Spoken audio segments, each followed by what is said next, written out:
ദൈവത്തിൻ്റെ കത്ത്. ഒരു സുഹൃത്താണ് പോൾ കലാനിധി എഴുതിയ വെൻ ബ്രെത്ത് ബിക്കംസ് എയർ എന്ന പുസ്തകം വായിക്കാൻ നിർദ്ദേശിച്ചത്. അദ്ദേഹം ഇന്ത്യയിൽ വീടുകളുള്ള അമേരിക്കൻ ഡോക്ടറായിരുന്നു. പ്രസിദ്ധനായ ഒരു ന്യൂറോ സർജൻ.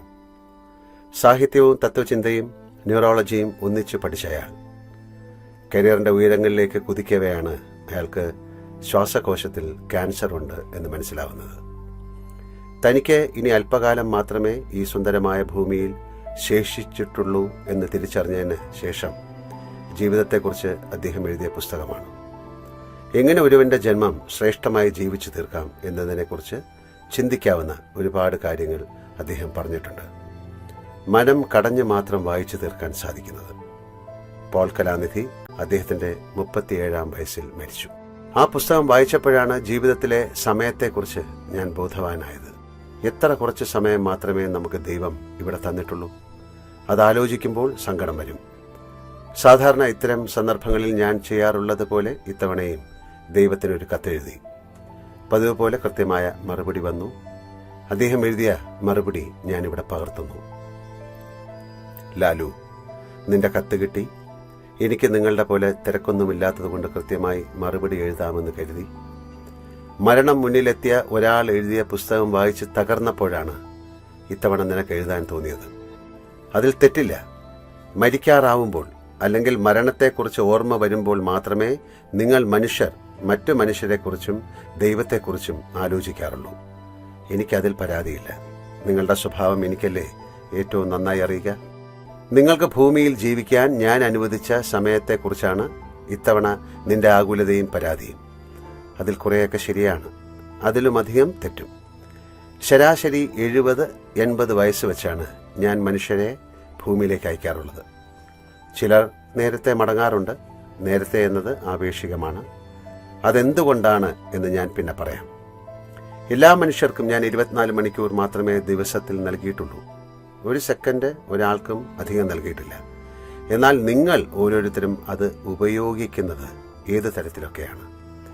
ഏത് നിമിഷവും നിലയ്ക്കാവുന്ന ഒരു ഘടികാരമാണ്, അല്ലെങ്കിൽ അണയാവുന്ന തിരിനാളമാണ് താനെന്ന് വിചാരിച്ച് കർമ്മം ചെയ്യുന്ന എത്ര പേരുണ്ട് നിനക്ക് ചുറ്റും? ജനാധിപത്യപരമായി ഞാൻ അനുവദിച്ചു തന്ന സമയം നിങ്ങൾ എത്രമാത്രം നല്ല കാര്യങ്ങൾക്ക് ഉപയോഗിക്കുന്നുണ്ട്?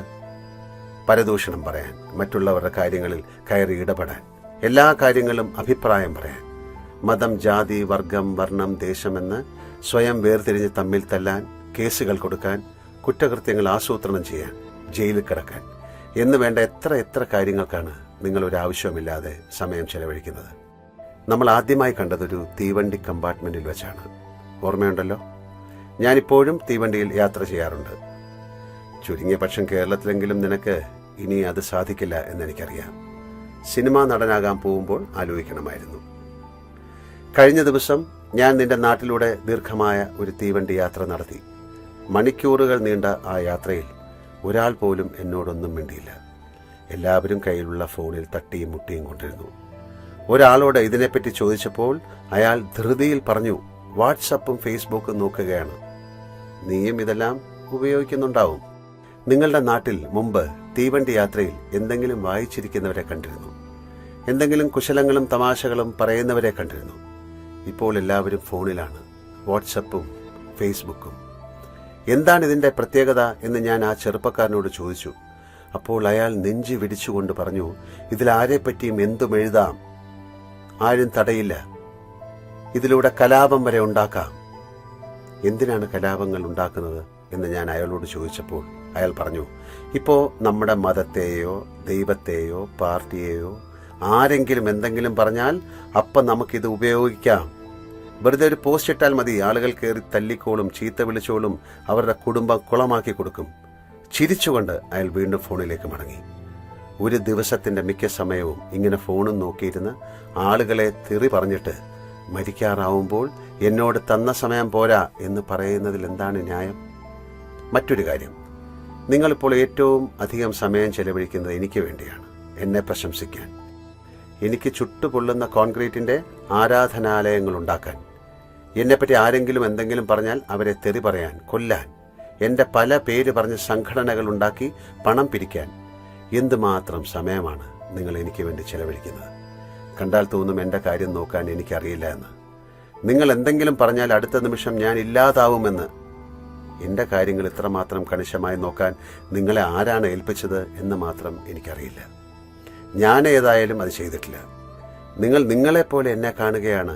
അഭിപ്രായ വ്യത്യാസം കേൾക്കുമ്പോഴേക്കും ദേഷ്യം വരുന്ന, ഹ്യൂമർ സെൻസ് തീരെ ഇല്ലാത്ത, അഹങ്കാരമുള്ള, വിഡ്ഢിയായ ഒരാളായി നിങ്ങൾ എന്നെ കരുതുന്നു. എന്നിട്ട് അതിൻ്റെ പേരിൽ തമ്മിത്തല്ലുന്നു. എത്ര സമയമാണ് ഇങ്ങനെ നിങ്ങൾ ഇല്ലാതാക്കുന്നത്? ഇതിന് ഞാനാണോ ഉത്തരവാദി? നിനക്ക് വേഗം മനസ്സിലാക്കാൻ ഞാൻ ചില പേരുകൾ പറയാം.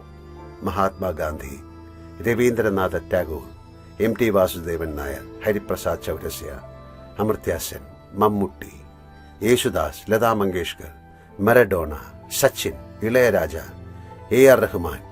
ഇനിയും ഒരുപാട് പേരുകളുണ്ട്. ഇവർക്കെല്ലാം ഞാൻ ദിവസത്തിൽ 24 മണിക്കൂർ മാത്രമേ നൽകിയിട്ടുള്ളൂ. കളവ് കേസിൽ പിടിക്കപ്പെട്ടും കൊലപാതകം ചെയ്തും ജയിലിൽ കിടക്കുന്നയാൾക്കും ഞാൻ അത്രമാത്രം സമയം തന്നെ നൽകിയിട്ടുള്ളൂ. അപ്പോൾ എത്ര സമയം നൽകി എന്നല്ല, അതെങ്ങനെ ഉപയോഗിച്ചു എന്നതാണ് കാര്യം. വലിയ അത്ഭുതങ്ങൾ ജീവിതം കൊണ്ട് കാണിച്ച എല്ലാവരും സമയത്തെക്കുറിച്ച് നല്ല ബോധമുള്ളവരായിരുന്നു. ഒരു തുള്ളി പോലും കളയാതെ അവർ അത് ഉപയോഗിച്ചു, അധ്വാനിച്ചു, നല്ല കാര്യങ്ങൾ ചെയ്തു, ഉയരങ്ങളിലേക്ക് പോയി. ആ ബോധമില്ലാത്തവർ, ഞാൻ നേരത്തെ പറഞ്ഞതുപോലെ, സമയത്തെ ഒഴുക്കിക്കളയുന്നു. എന്നിട്ട് അവസാനം പരാതി പറയുന്നു. ലാലു, ജീവിതം എന്നത് ഒരു മരച്ചുവട്ടിലെ മനോഹരമായ മയക്കം മാത്രമാണ്. അത് മനസ്സിലാക്കുക എന്നതാണ് ഏറ്റവും വലിയ കാര്യം. അപ്പോൾ നിങ്ങൾക്കതിൻ്റെ വിലയും അമൂല്യതയും മനസ്സിലാവും. പിന്നെ ഒരു നിമിഷം പോലും അനാവശ്യമായി കളയില്ല. ചെയ്യുന്നതെന്തും സർഗാത്മകവും നന്മയുള്ളതുമാവും. അങ്ങനെ ആവുമ്പോൾ ഓരോ നിമിഷവും പൂർണ്ണമാവും. അത് മനസ്സിലാക്കി ജീവിക്കുക. ഒരാൾക്ക് മറ്റൊരാളെ ശാരീരികമായും മാനസികമായും ഉപദ്രവിക്കാൻ അവകാശമില്ല. എൻ്റെ കാര്യങ്ങളിൽ ആകുലരാവാതിരിക്കാൻ എല്ലാവരോടും പറയുക. പ്രപഞ്ചത്തിൻ്റെ മൊത്തം കാര്യം നോക്കുന്ന എനിക്ക് എൻ്റെ കാര്യം നോക്കാൻ അറിയില്ല എന്ന് പറഞ്ഞാൽ അല്പം ബുദ്ധിയുള്ളവർ നിങ്ങളെ പരിഹസിക്കും. അതുകൊണ്ട് എന്നെയും ദുഷ്ടചിന്തകളെയും വിട്ട് സ്വന്തം ജീവിതത്തെ നല്ലതാക്കാൻ ശ്രമിക്കുക. തുടർന്നും അദ്ദേഹം കുറേ കാര്യങ്ങൾ എഴുതി. അത് ഇനി ഒരു അവസരത്തിൽ പറയാം. കത്ത് അവസാനിക്കുന്ന വരികളിലെ വാക്കുകൾ എന്തോ വീണ് പടർന്നിരുന്നു. തീർച്ചയായും അദ്ദേഹത്തിൻ്റെ കണ്ണീറായിരിക്കണം. അദ്ദേഹം കരഞ്ഞത് എന്തുകൊണ്ടാണ് എന്നെനിക്കറിയില്ല. സങ്കടം കൊണ്ടാണോ അതോ ദേഷ്യം കൊണ്ടാണോ അതും എനിക്കറിയില്ല. സ്നേഹപൂർവ്വം, മോഹൻലാൽ.